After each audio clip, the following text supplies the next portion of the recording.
Hello everyone, in this video we will learn how to use Countif in Excel to any text. So let's start this my Excel, and here you can see I have one quantity column. So in this column there are some text and some sign also available. So here the Countif consider all the text, those the sign and text also. So simply select the cell, use the is equal to and enter the Countif and select the range of data. Simply select the first cell, and you can use here the shortcut key shift control down arrow to select the entire column. After that, use the comma. In double quote, use the asterisk sign. Okay, then double quote, bracket closed, and just enter. Here the 7 text is considered and count.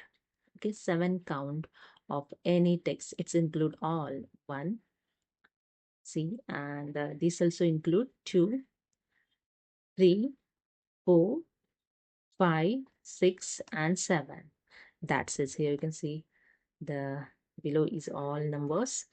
So these texts here consider the Countif. So here consider any text. So hope you understood. If you like this video, please subscribe. Thank you so much.